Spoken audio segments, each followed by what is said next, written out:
بسم الله الرحمن الرحيم. تحدثنا في الحلقات السابقة عن بعض التناقضات بين ما يقوله المؤسس وبين ما عليه جماعتنا. التناقضات لا تنتهي، كثيرة، أكتفي بما ذكرناه وهذا كاف. اليوم سنتحدث عن الأعداد. إشكالية الأعداد في جماعتنا إشكالية قاتلة، مفاجئة، صاعقة، غير متوقعة البتة. تبدأ الحكاية في 25/12/2013 حين سافرت إلى قاديان وتجولت في الهند. كان ذلك لحضور الجلسة السنوية في ذلك العام. كم كان عدد الحاضرين في الجلسة؟ 10,000 من الهند كلها، القارة الهندية، وبضع آلاف جاءوا من باكستان. فقلنا لهم أين الملايين؟ في 2001 بايع 40 مليون إنسان من الهند. أين هم؟ لا يوجد إلا 10,000.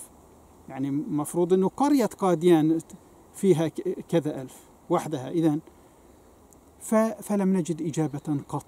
الكل يتهرب من الجواب. يا أخي لا تسألني هذا السؤال.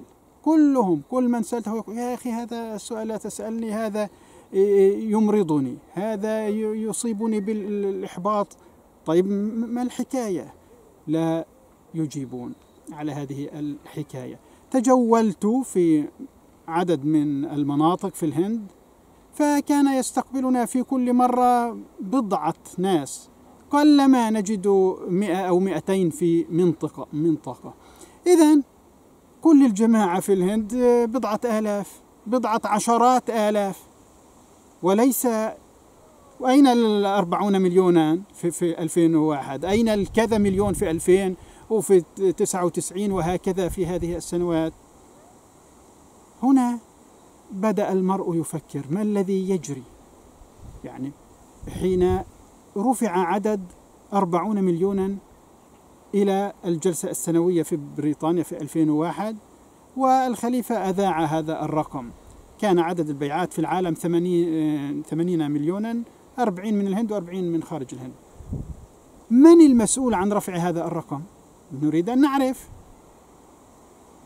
يعني هذا الرقم هكذا يعني خطأ حسابي مثلا، أو بالخطأ بدل ما يكتب 40 شخصا كتب 40 مليونا، يعني كلمة مليون جاءت خطأ مثلا.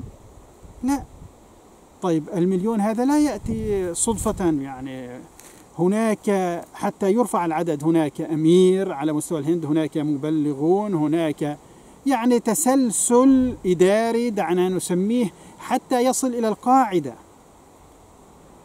ذهبت بعد أشهر إلى كندا، أيضا رأيت جماعة قليلة العدد، بسيطة، كلهم مهاجرون جدد من باكستان.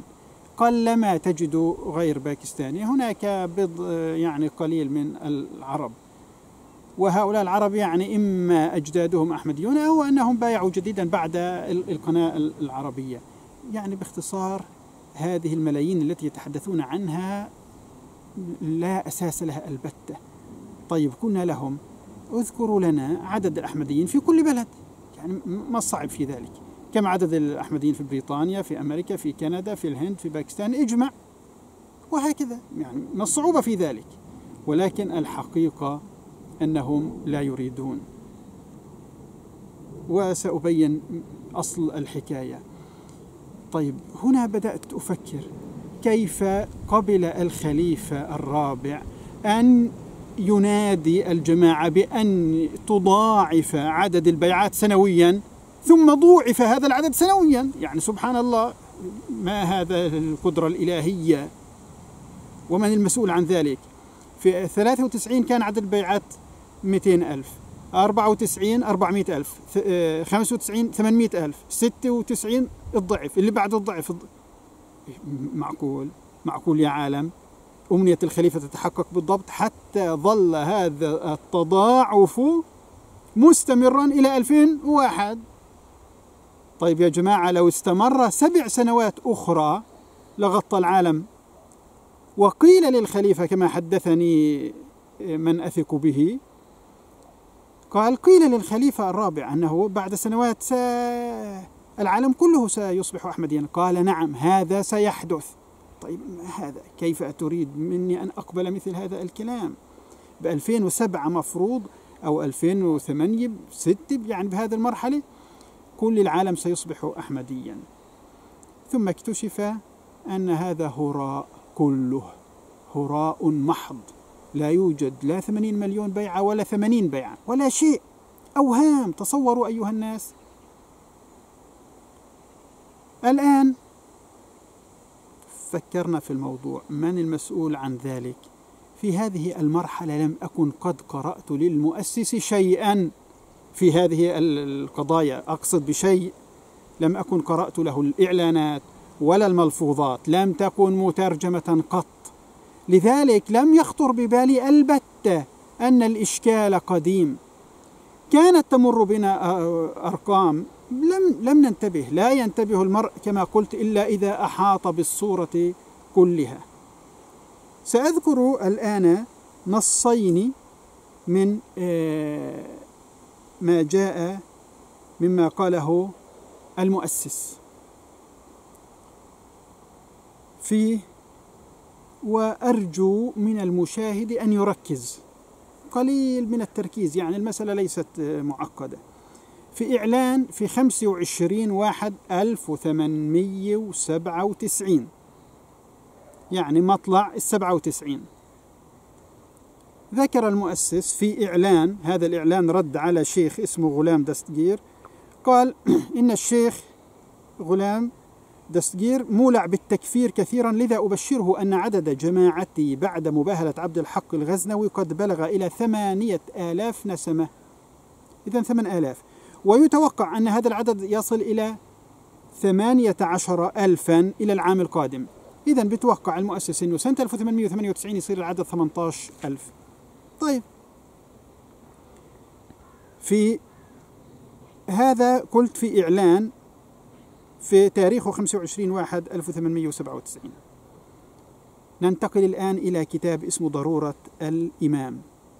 هذا الكتاب في 98، بعدها بسنة أو سنة ونص.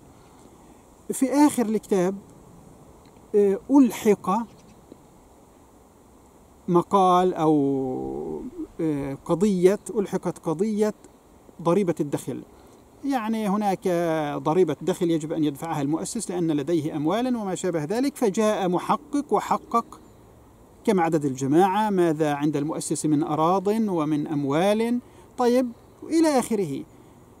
ماذا لنقرأ فيها أو متى هذه القضية؟ بدايتها تاريخها 20/6/1898، صدر الحكم في 17/9/1898. مهم جدا. إذن بعد الربط هنا، أرجو الربط، يعني بعد سنة ونص من إعلان أن عددنا 8000. ماذا جاء في هذا التقرير؟ تقرير مسؤول الضريبة يقول: وقد انضم حتى الآن إلى هذه الفرقة 318 شخصا بحسب قائمة أسمائهم التي أرفقتها بالأحرف الإنجليزية، ولا شك أن بعضا منهم أصحاب جاه وعلم وإن كان عددهم قليلا. إذن كم عدد الجماعة التي ذكرها المؤسس للمسؤول الضريبي؟ مسؤول حكومي، يعني ما في مجال أنك تخدعه أو تزيد أو تنقص. 318، بعضهم معه دخل يدفع وبعضهم ليس كذلك. الآن حين نشر هذا في ضرورة الإمام، قال الناس: قلنا لك أن عددكم بسيط جدا، لماذا تقول آلاف وآلاف؟ يعني المشايخ. فرد عليهم: انتبهوا أيها الناس، انتبهوا. يقول: ما أشنع كتمان الحق. هذا في كتاب البلاغ في 1898، يعني فورا بعد ضرورة الإمام. ما أشنع كتمان الحق بقولهم أن الميرزا لا يستطيع أن يثبت أن عدد أتباعه أكثر من 318. لقد ذكرت هذا العدد، يعني للمسؤول الضريبة، بناء على ما خطر ببالي عرضا حين ذاك، وليس أن هذا هو العدد الحقيقي. يقول: أنا قلت لمسؤول الضريبة هيك، يعني هل خطر في بالي هالرقم اللي طلع مني ولا هو هذا العدد الحقيقي؟ أنا مش قاصد. يا جماعة، في إعلان قبل سنة ونص أنت تقول عددنا 8000، وتقول في العام القادم سيصبح 18,000، ثم تقول 318، وحين تسأل تقول هاي اللي خطر في بالي. طيب، ثم يتابع: حيث لم أحصر عدد الجماعة في ذلك. الرجل مسؤول الضريبة يسألك عن العدد. يعني لو واحد مثلا عنده بدنا نأخذ منه زكاة، عنده 1,000,000، بيقول أنا عندي 10 دنانير. نسأله: ليش قلت 10؟ أنا مش قاصد أذكر العدد كله، مبلغي كله، هاي ذكرت لكم 10.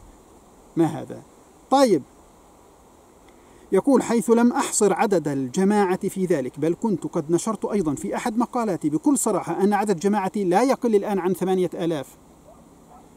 وهذا الكلام يعود إلى مدة بعيدة. يقول يعني بدل أن يدافع يثبت الكارثة. يقول: أنا ذاكر أصلا من زمان أنه عددنا 8,000 من زمان. أما الآن يقول فأستطيع القول بكل يقين بأن العدد يربو على 2,000 شخص آخرين، ولا يقل عدد جماعتي حاليا عن 10,000. إذن حين قال لمسؤول الضريبة في شهر 6/98 أن عددنا 318، كان العدد 10,000 حسب ما بيقول. الآن هل العدد 318 هو الحقيقي أم 10,000؟ سنرى الآن. وهي منتشرة الجماعة من بيشاور إلى مومباي وكالكتة وكراتشي وحيدر أباد الدكن ومدراس ومنطقة آسام وبخارى والغزني ومكة والمدينة وبلاد الشام. يعني الجماعة منتشرة في مكة والمدينة وبلاد الشام. وهذه اللي عددها بخارى وكذا وكذا وكذا في سنة 1898 أيها الناس. إلى الآن ليست منتشرة في كل هذه المناطق إلى الآن. طيب، قد يقول أحد: لا، عددهم 10,000 ونسي أو كذا، دبرها من المماحكين، من محترفي المماحكة. نقول لهم: خذوا هذا الدليل. هناك إعلان بعنوان جلسة الأحبة بمناسبة احتفال اليوبيل بغرض الدعاء وشكر الملكة المعظمة قيصرة الهند دام ظلها، تاريخه 23/6/97، يعني بعد نصف سنة، بعد نصف سنتين من الإعلان الأول الذي ذكرته، وهو يقول عددنا 8,000. لنقرأ. يقول: أقول ببالغ السرور والحبور بأن معظم أفراد جماعتي حضروا قاديان. معظم أفراد الجماعة حضروا قاديان بتاريخ 19/6/1897 بقطع مسافات طويلة، يعني من كل العالم، لإظهار السرور وأداء الشكر للملكة المعظمة قيصرة الهند.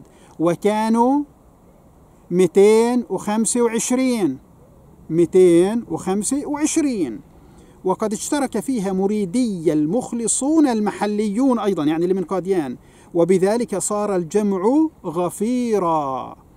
فاشترك الجميع في هذا الاحتفال المبارك وعكفوا على الدعاء والشكر لله تعالى. وفي هذا اليوم اشترك في المأدبة أكثر من 300 شخص. 300، يعني كل اللي جايين من الخارج وكل اللي من قاديان 300 وشحطة. هذا الإعلان في 23/6/1897. أيها الناس، يقول المؤسس إن عدد جماعته في مطلع 97 8,000، وفي أواسط 98 يقول لمسؤول الضريبة 318، يعني بعد سنة ونص.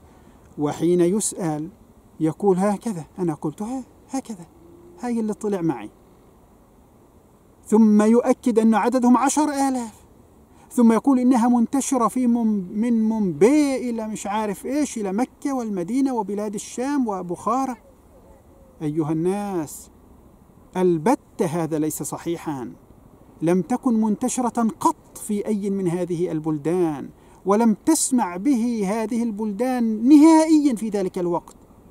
هناك شخص يقال إنه ذهب إلى مكة. طيب، هذا معناها انتشرت الجماعة في مكة والمدينة وبلاد الشام؟ هناك شخص كان من طرابلس على أساس، ويقال إنه عاد إلى طرابلس. طيب، هذا معناها انتشرت في بلاد الشام؟ يعني هل يقال عن جماعة أنها انتشرت في بلاد الشام لمجرد أن شخصا ذهب إلى بلاد الشام، على فرض أنه ذهب مثل هذه القضية قضايا لا تحصى أيها الناس. ماذا تريدون أن أفعل؟ هل أصدق هذا الكلام؟ هل أصدق أن عدد الجماعة 318 وبنفس الوقت 10,000؟ عدد الجماعة واضح أنه كان 318 في ذلك الوقت، والمؤسس يصر أنهم 10,000، وستتضح لكم لاحقا لماذا كان يصر، لأن هذا هو الدليل الأبرز عنده على صدق دعواه وصدق جماعته. وظلت جماعتنا مستمرة في هذه الكارثة، وسأوضح ذلك بالأرقام وبالتواريخ، وما عليكم إلا أن تركزوا في التاريخ وفي الأرقام. هذه واحدة من قضايا لا تحصى. هل تريدون أن أسكت عن هذا كله؟ هل تريدون أن أخون الأمانة وأخون العالم؟ يستحيل. والسلام عليكم ورحمة الله وبركاته.